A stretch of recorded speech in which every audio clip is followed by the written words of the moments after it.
The Tyranid race is the greatest threat facing the Milky Way galaxy, and the other intelligent races don't even know the true scope of this never-ending and relentless predator. The origins of the Tyranids is a complete mystery. No one knows where they came from or how many of them there are, they just know that they came from outside of the galaxy. The Tyranids are just a massive superorganism capable of traveling from planet to planet, consuming biological material on each world, and then just moving on to the next one. They're animalistic in nature, there is no reasoning with the Great Devourer. The Tyranid Hive Fleet usually spews out lesser bioforms to accomplish the task of complete consumption of a world, and then these lesser organisms are controlled by a hive mind. But the hive mind itself has never communicated with any intelligent life form in the galaxy. They are considered the apex predator of space. The Tyranids are capable of quickly adapting to whatever force is preventing them from absorbing all possible biomass. We could say that hands down the Tyranids possess the greatest threat to every single faction in the Milky Way galaxy. They threaten to consume all biomass on every world until there is nothing left but barren lifeless rocks.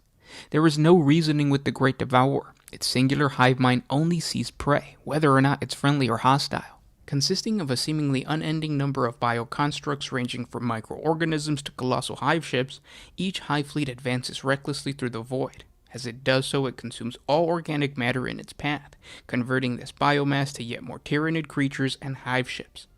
In past centuries, the Imperium has identified a multitude of hive fleets, such as Behemoth, Kraken, Hydra, and Gorgon.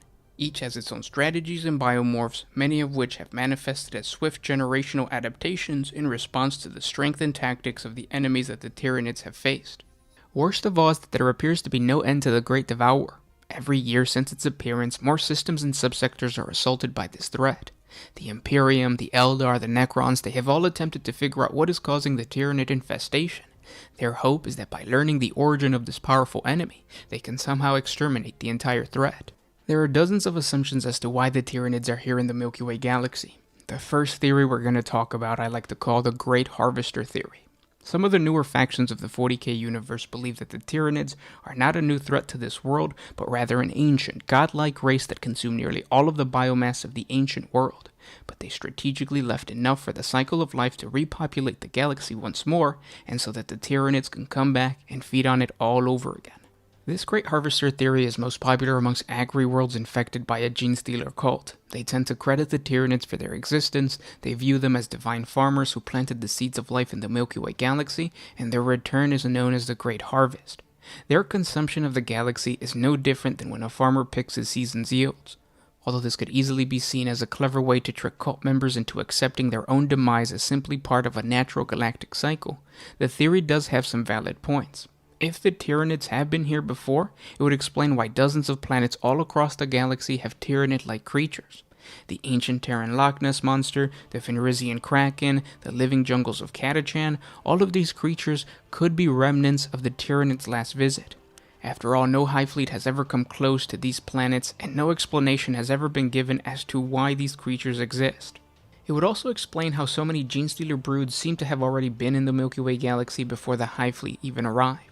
It makes more sense that these broods were simply dormant until their next feeding cycle and the proximity of the hive fleet triggered their reawakening, rather than hundreds of Genestealer broods scouting ahead without ever being detected. The Tyranids having already been in the Milky Way galaxy also explains why they possess the Shadow of the Warp, because as far as any other race is concerned, only this galaxy possesses the Warp, and so the Tyranids would have had to have face-off with this threat in the past in order to evolve a defense to the Immaterium. If the Great Harvest theory is true, then it would mean that the Tyranids' last feeding cycle had to have been longer than 60 million years ago. This is when the first intelligent race known as the Old Ones existed. The fact that they or no other race has any records or tales of the Tyranids would mean that the Great Devourer completely consumed all intelligent life in the previous cycle, to the point where everything that came after would be brand new. It would also be to the Tyranids' advantage to do this, as leaving behind no survivors would mean that there is no way that the next intelligent life forms would be prepared for the next harvest. The only downfall to this theory is that scans and examinations of planets after a Tyranid attack have returned with zero evidence of life, meaning that the hive fleets completely stripped the planet clean.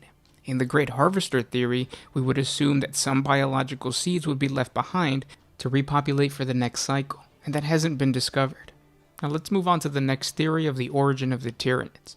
I like to call this one the apex predator theory. This is my personal favorite explanation, as it suggests that the Tyranids are simply a biologically superior organism that naturally evolved in some far distant galaxy. It completely picked their homeworld clean, and then they expanded to consume the system. Then they split off across their sector, forming distinct tendrils until the entire galaxy was devoured. They were either trying to avoid cannibalism, or they were naturally seeking out easier prey, so they journeyed into the void, and the Milky Way galaxy is just the next in line to be devoured. Now, the apex predator theory is supported by the fact that every single hive fleet has the incredible ability to rapidly evolve a response to almost any threat.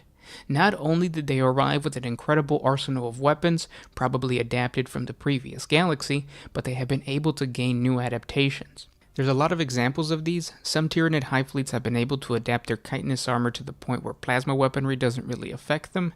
They have been able to evolve nullifying powers that suffocate the powers of the warp, and they have even been able to mimic specialized units to mirror the strategies of their opponents. And every single one of these is a biological adaptation. There has never been a need for the Great Devourer to develop technology, which is something that has never been seen.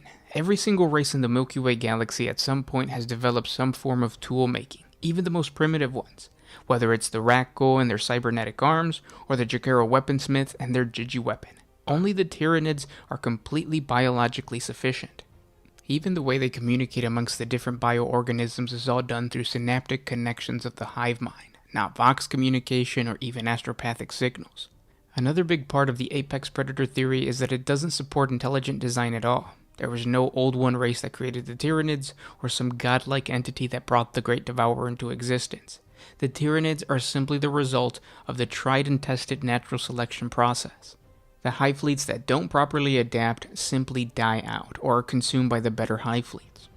Now, the scary part about the apex predator theory is that no one was able to stop the Tyranids in the previous galaxy, so the odds of victory in this galaxy are pretty slim. And since the hive fleets are coming in from the galactic east and south, it's also safe to assume that the super predator has consumed multiple galaxies and might even have this one surrounded. Piggybacking off the apex predator theory is a sub-theory I like to call the fight or flight theory. If the Tyranids are a natural phenomenon created through natural selection, then they should have an automatic physiological response to stressful or frightening events.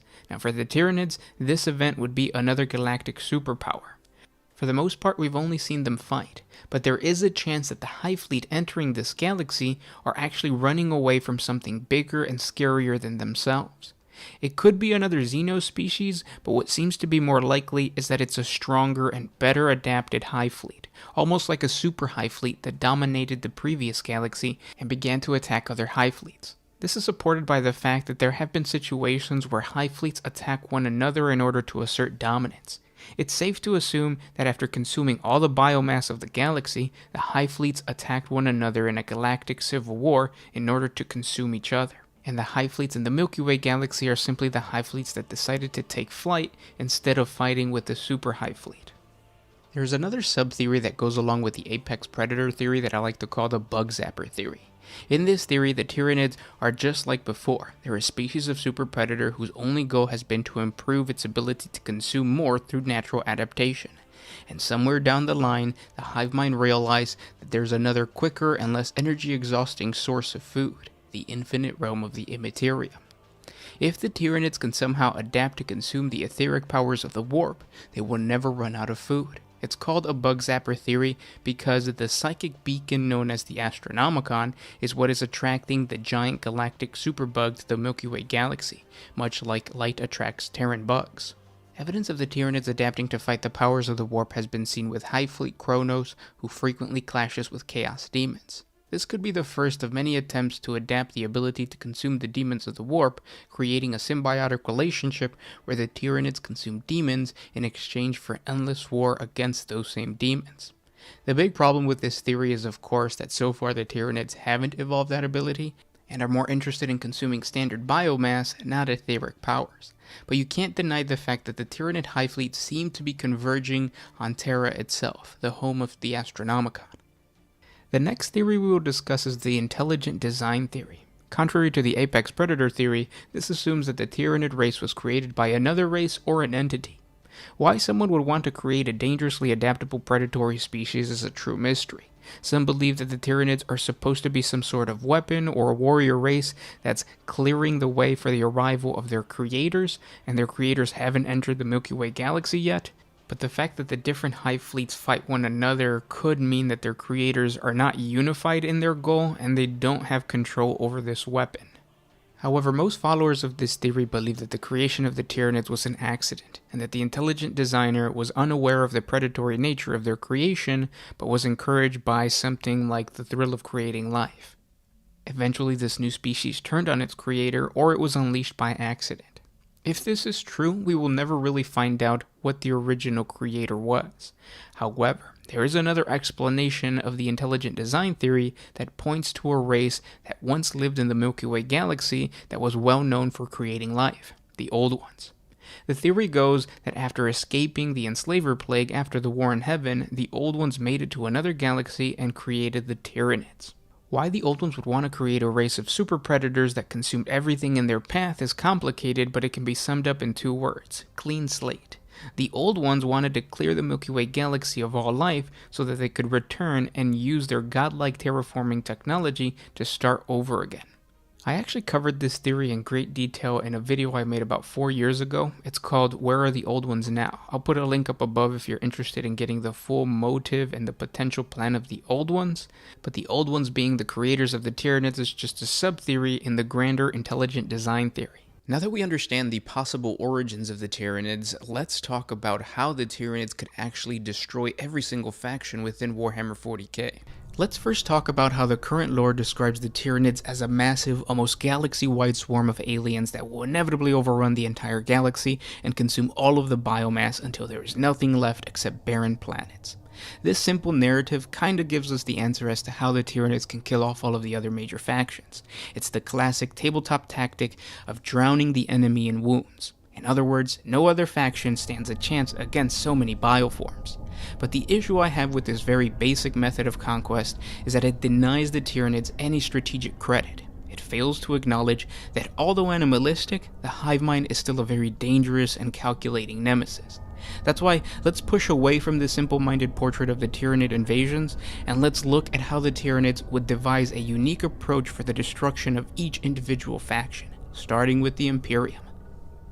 The Great Devourer faces a very difficult challenge by attempting to exterminate all of humanity. Humans are one of the most numerous species in the galaxy, second only to the Greenskins. They have spent the last 10,000 years fortifying their control over their territories and developed a well-oiled war machine that repels and defeats new and old threats across countless theaters of war. And although the Imperium is criticized by being stagnant and bureaucratic, we still have to give them credit for developing a powerful army that accomplishes the monumental task of maintaining control over the boundaries of the Imperium. Unfortunately for humanity, it's their reliance on galactic unity, or in other words, the support system that binds the Imperium together, that creates a weakness for the Tyranids to exploit. Now, we all know that the Imperium has realized that the hive fleets are moving towards the direction of Terra. It is theorized by the Inquisition and other Imperial savants that the Nids are specifically attracted to the Astronomicon.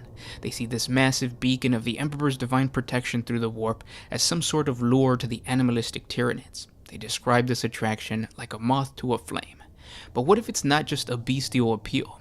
What if the Tyranid hive mind understands how crucial the Astronomicon is to the preservation of the Imperium's unity? Because it is. If the Tyranids destroy the Astronomicon, humanity's ability to travel through the warp is radically reduced. This obviously means fewer resources to the front lines, and cooperation and guidance from a military high command is completely eliminated, but also everyday life, from commercial shipping to communication, becomes nearly impossible.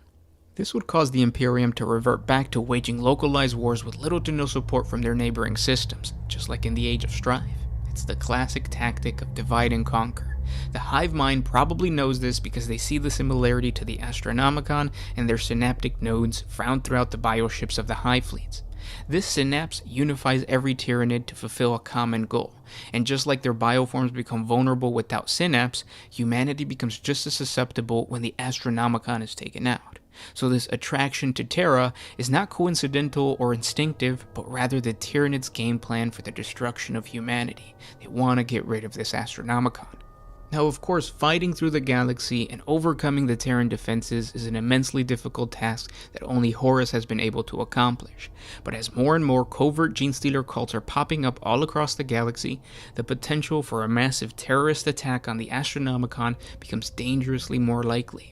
Hidden amongst the millions of pilgrims that enter Terra and the outer walls of the Imperial Palace could be a suicidal rebel armada whose goal it is to destroy the Astronomicon and topple the first domino in a chain reaction laid out by the hive mind in order to conquer, or in the Tyranids' case, consume all of humanity.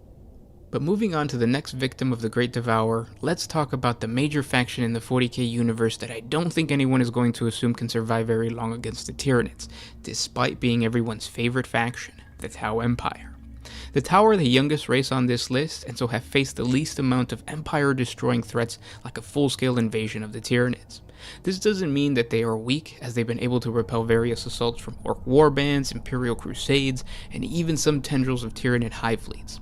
What they have going for them is their technology and an incredibly efficient society that creates a military structure capable of securing their empire as they slowly expand out. However, the Tau Empire doesn't stack up against the Nids. They don't have the numbers to fight wars of attrition, which is what most Tyranid invasions turn out to be. Their weapons are incredibly advanced and deadly, but the Tyranids have proven that they can evolve armor to resist the ubiquitous plasma weaponry. They aren't mobile at all. Each sept world is in close proximity to the rest of the Empire, which makes it easier for the Hive fleets to jump from one planet to the next. And then finally, just like the Imperium, they desperately try to maintain unity within the Empire by assigning specific roles for each planet. They all depend on each other. With all of these flaws, all the Tyranids really need to do is to commit a full-scale invasion by one or more hive fleets. Luckily, the Tyranids haven't focused on the Tau Empire, and this is because Imperial planets tend to have larger populations, which means more biomass for the Nids, and the Tau are smart enough to make their planets look less desirable than these hive planets. But once the Tyranids discover the evolutionary potential of facing off against the Tau plasma weaponry, the hive mind will gladly target a Tau planet in order to develop a more resilient bioform. And it's not just tougher armor that the Tyranids want. The more the hive mind comes across plasma weaponry, the likelier it will become for the Tyranids to develop equally deadly range weaponry. It's only a matter of time for the Tau. They're not even an obstacle for the Tyranids, really just a stepping stone. Now, a faction that the Tyranids will have a difficult time outright destroying are the Orcs. I've talked to you guys before about how I believe that an all-out battle between these two savage factions would ultimately result in a stalemate, and I still stand by that idea. I don't think that they could outright kill each other. And based on your comments, a lot of you guys agree with me. The Greenskins are a really good match for the Nids. They are extremely strong, biologically and technologically, so they have the necessary tools to become expert bug killers, as was demonstrated with the Wormkiller tribe and the battle in the Octaria sector. They are one of the only races that actually seek out the challenge of fighting the Nids, and they are very resilient, capable of doubling in size after just a couple of days because of their unique reproduction cycle. So I feel the Tyranids' only hope for conquering the Orcs is not by outright destroying them, but rather cultivating them for biomass. In other words, Orc husbandry. Just like we raise animals for meat, milk, and wool, the Tyranids could use the Orcoids as a renewable source of biomass. What's interesting is that the Tyranids are no strangers to cultivating foreign creatures. The flesh borer beetle, for example, is a creature that is maintained in its embryo state inside the weapon of a termagant until it is fired, and the use of a creature as ammunition is just the beginning. Theoretically, the Tyranids could evolve a way to farm the Orcs. My method would be creating a specialized, massive bioship that acts as an incubator for the Greenskins. Just like when Orcs invade a space hulk and parade around the galaxy until they find a worthy planet to assault, these bio-incubation ships would house the Greenskins as the Hive Fleet snakes its way across the galaxy. They would feed the Orcs' bloodlust by providing proper fights in the form of termagants and hormagants that spawn inside these bioships, and they could control their population by burning away any excess spores through acid secretions, just like our stomachs dissolve food and drink. This method would almost be perfect for their journey away from the Milky Way, because the void between galaxies is far, and once they're done here, they have to travel to the next major source of food. The Orcs would be their road trip snack, basically. And controlling the Orcs is not something unheard of in the 40k universe. For example, Space Marines will often patrol Orc-infested planets that they use as recruitment worlds, making sure to assassinate any Orc that has any hope of becoming war boss and leading the Greenskins out of their isolation. If the Space Marines can keep the Orcs in a primitive state like this, I don't see why the Tyranids can't do something similar in a giant bioship. The big issue with this method of farming the Orcs is obviously that the Tyranids aren't killing the Orcs outright, and there will always be some Orc warband that exists outside of the Tyranids' control, but I feel that this is the most realistic solution to the Tyranids overcoming the Greenskins. Surprisingly, a faction that I feel that the Tyranids would not have a problem destroying is Chaos. This might come off as a little strange at first because the Nids don't seem to have any advantage over the beings of the Immaterium. They can't consume Chaos Demons, they don't enter the warp, and there is only one Hive Fleet that seems to be evolving in response to the Chaos threat in this galaxy. However, the destruction of the Chaos Gods, and ultimately the weakening of the Imperium, comes hand in hand with the destruction of the Imperium. Let me explain. As of right now, the primary source of power for the Chaos Gods is humanity. They are fed by the emotions, both negative and positive, created by the constant war, famine, disease, and everything else that makes humanity so grimdark. The Imperium is so prolific in these actions that Chaos has become strong enough to finally tear a gash across the galaxy where the boundaries of their realm and real space are blurred out. But even with the opening of the Great Rift, if the Tyranids successfully destroy the Astronomicon, humanity will fall. And it's not just by the Tyranids' hands, because in a strange act of self-mutilation, the forces of Chaos would also join in the butchering of humanity, a process that would ultimately weaken the same Chaos Gods. And I have to be honest, this theory isn't unique to the Tyranids. It was the Cabal who planned for a Horus victory during the Horus Heresy because they prophesized this same outcome. They saw the weakening and subsequent destruction of the Chaos Gods because of how much of humanity would be killed if Horus reigned over the Imperium. And the same thing would happen if mankind would be eliminated by the Tyranids.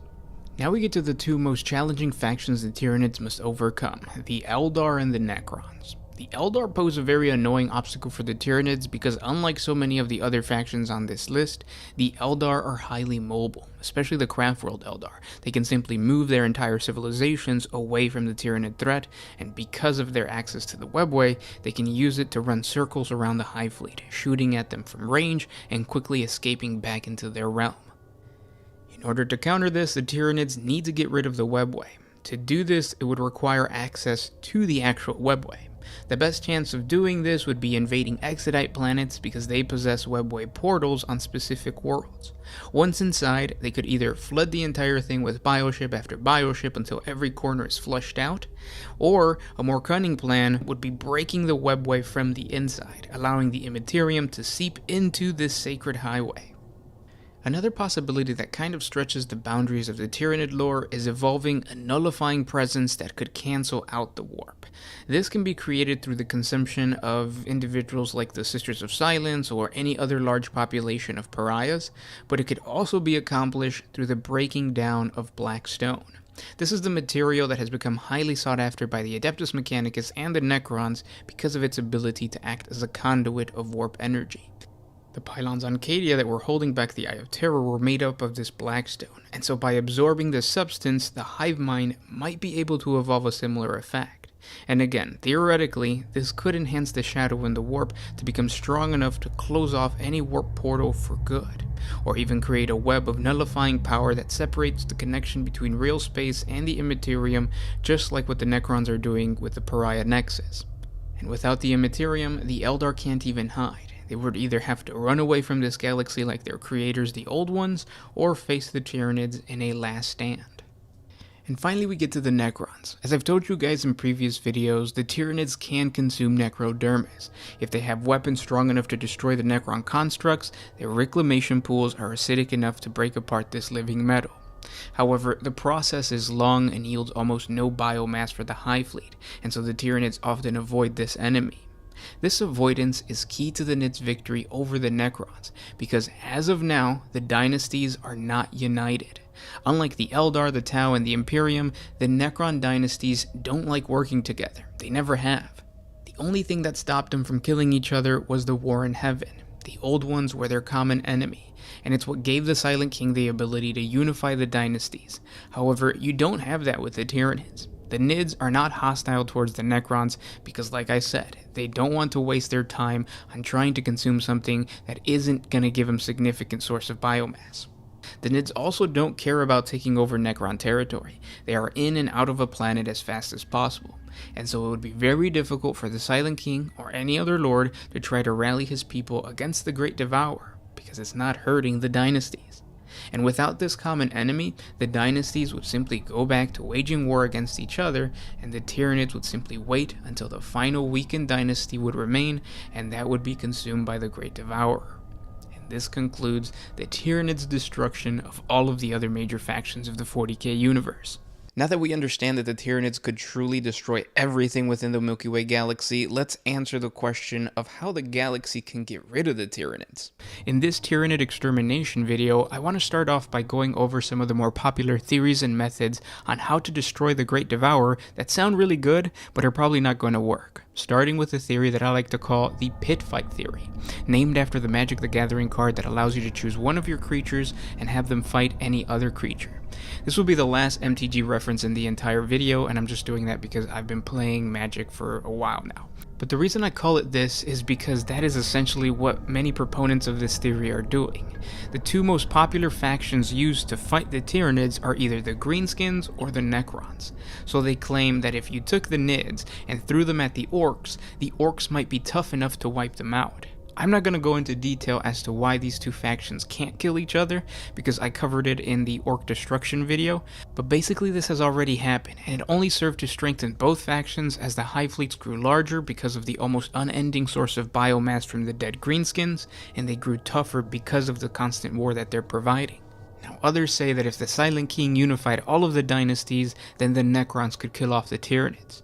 First, let me point out that having all of the Necron dynasties unify after the Silent King set them free during the Great Sleep or after the Great Sleep, that would be nearly impossible, because throughout the entire war in heaven, all they did was bicker and fight each other, even when there was a bigger threat in the form of the old ones. But let's just say that they did accomplish unity. I have my doubts that there would be enough Necrons to defend the entire galaxy from the Tyranid swarm that, as far as we know, is larger than the galaxy itself. Let's remember that not all the Necron worlds made it through the Great Sleep, and there's already a lot of infighting even with the Silent King in the galaxy. I also have to mention that although the Hive Fleets avoid the Necrons, it doesn't mean that they can't dissolve living metal. If the Tyranid weapons can destroy Necron constructs, then they can destroy them in the reclamation pools. The real reason that the Great Devourer stays away from the Necrons is because there are juicier planets and species to devour out in the galaxy, so focusing on something that gives them near zero returns would only be done by the Tyranids if they are being attacked or they're truly desperate. So even though the Silent King is rumored to have returned because he saw the Tyranids in the void, now he has to convince the other Necron lords to stop what they're doing in trying to rebuild their empires and focus on this Tyranid threat that doesn't seem to even pay attention to them. Now we move on to the last faction that I've seen get thrown at the Tyranids, Chaos. Chaos might have the best potential in going toe-to-toe with the massive swarm of Tyranids invading the Milky Way galaxy based on the endless swarms that they can both call upon, but as more and more Hive Fleets pour in, the weaker the Chaos Gods become. Let's remember that each Hive Fleet possesses a shadow in the warp, and it's humanity that mostly fuels the Chaos Gods. So if the Tyranids continue to pour in and focus on consuming more and more biomass, there will be less psychic cattle for the Chaos Gods to slaughter, meaning that they'll get weaker. Chaos, on the other hand, is not making the Tyranids weaker. If anything, the Tyranids are learning how to manipulate the powers of the Immaterium. And I want to be clear that I'm not saying that the Great Devourer can then turn around and destroy these three factions. What I am pointing out is that if these factions fought each other, it turns into a stalemate. Now, since we're on the topic of the Tyranids facing off against the Chaos Gods, let's talk about the next Tyranid extermination theory that's been floating around the internet that I don't really think would work. I will call it the possession theory, because it claims that all or one of the Chaos Gods can simply take control of the Tyranids and either demonically corrupt them or push them away from the Milky Way galaxy. The big issue with this theory is that the task of corrupting a single tendril of a Hive Fleet is nearly impossible, let alone the entire swarm. We talk about just how difficult it is to corrupt the Tyranids in yesterday's Nurgle Tyranid lore video, but the gist of it is that even though you have bioforms that are corrupted by Nurgle's rot or in possession of Khorne's weapons, it radically changes the creature, but at no point is the corrupted Tyranid actually venerating the Chaos Gods, because the hive mind doesn't give individuals complete free will, so there's no worship being done. What this means is that if the Chaos Gods want to possess the Tyranids, then they have to find a way to communicate with the collective consciousness of the entire swarm. A very, very difficult task. I like to visualize this concept in the real world like this. The Chaos Gods convincing a human to turn to chaos is like you trying to convince me to buy your army while we're standing face to face. Now the Chaos Gods trying to coerce the hive mind to turn to chaos is like you trying to convince me and every single person that watches this video, past, present, and future, to buy your army. It's nearly impossible for you to do that, and it's even crazier for the Chaos Gods to try to corrupt all of those bioforms. Next, let's talk about a theory I've seen used in a couple of Warhammer 40K fan stories that tries to work around the overpowered nature of the Tyranids by reverse engineering their DNA in order to control the hive mind. This control theory is very similar to the possession theory, but it removes the demonic element and replaces it with technology. The theory claims that there will be a time in the future where the Tau Empire or the Imperium cracks the code of the DNA of the Tyranids, and they will be able to create some form of mind control technology, whether that be biological or mechanical, that will override the powers of the hive mind and turn that power over to a wielder. It's like how Professor Xavier uses Cerebro to connect with all of the minds of the mutants, except it would be connecting with all of the minds of the swarm. This method would most likely fail because there hasn't been an entity strong enough to withstand the collective chatter of trillions upon trillions of bioforms. When psychers connect with the minds of individual captured bioforms in the current lore, they go completely mad, and they have to disconnect from the Tyranids or else die. Now imagine connecting to multiple tendrils of the swarm that, again, is as big as the entire galaxy. No being can do that. Now for those that think that there can be some biological technology like a pathogen or a virus that can somehow alter or redirect the control of the Tyranids to a specific source, that theory is flawed because if Nurgle's chaotic diseases have a hard time infecting the Tyranids because the Tyranids just evolve around that pathogen, how could the hive mind not evolve around a man-made virus? It's just not possible. The chance of it working long enough to infect the entire swarm is very unlikely, not to mention that each individual hive fleet has a very different genetic makeup, so what will work for a hive fleet Kraken might not work for the hive fleet Behemoth. So now that we have debunked the majority of the extermination theories out there, let's get into the most probable method of killing off the Tyranids, the incarceration theory. Basically trap the Nids inside of a cage. We know that the Milky Way galaxy seems to be the only galaxy that has access to an alternate dimension called the Immaterium, and we also know that this place doesn't follow the rules of space and time, making it an endless and timeless expanse. This is the perfect cage that can trap the massive swarm of Tyranids. Before recent events, this theory wouldn't have worked because there are only a couple of warp portals open in the galaxy. It was the Eye of Terror and the Maelstrom. So luring the Tyranids into the Immaterium would be nearly impossible. But with the opening of the Great Rift, a massive warp gate the length of the galaxy just opened up, making it easier and faster to drive the many tendrils of the Great Devourer into the warp. We also know that for whatever reason the Nids seem to be attracted to the Astronomicon. This psychic lighthouse needs to be duplicated inside of the warp, possibly on a planet that gets launched inside of the warp, and with this bigger and brighter Astronomicon calling to all the Nids, the only problem left to solve is closing off the warp as soon as they're in. For that, we can turn to the Necrons, which have demonstrated their ability to disconnect real space from the warp, effectively closing off the Immaterium. The best part about this theory is that once the Tyranids are inside and the gate is shut, they will starve to death because no hive fleet, not even Hive Fleet Kronos, has the ability to consume the immaterial ether of the warp. So the warp doesn't even have to be shut for good. It simply needs to remain closed long enough for the Chaos Demons to kill off all of the biomass depraved Nids. Now, although simple to explain, the incarceration theory is very difficult to execute. It will require the cooperation of the Imperium to create a second Astronomicon and shut off the first Astronomicon while the Tyranids get inside, the Necrons to create a nexus of blackstone pylons to close off the Great Rift, and then Chaos to keep the Nids busy while the gates are being closed, but this last role can also be fulfilled by other factions. There's also a second possible solution that doesn't involve Chaos at all. Instead, the Eldar can allocate a portion of the webway as a cage for the Tyranids. In this alternate method, the Astronomicon is created inside of a portion of the webway, kind of like Kamara, and the Nids are lured inside and then dispersed throughout this huge wormhole. The gates are then shut, and the Nids are trapped forever. The issue here is that this second method might take longer because there aren't as many portals to the webway as there are to the Immaterium. Either way, the Tyranids can be exterminated by incarcerating them inside of the warp. I hope you guys enjoyed this deep dive into the theories of the Tyranids. More videos like this to come. Subscribe to the channel. Hit us up with a super thanks if you enjoy our content. And I'll talk to you guys tomorrow. This was Gershwin with One Mind Syndicate signing out. Always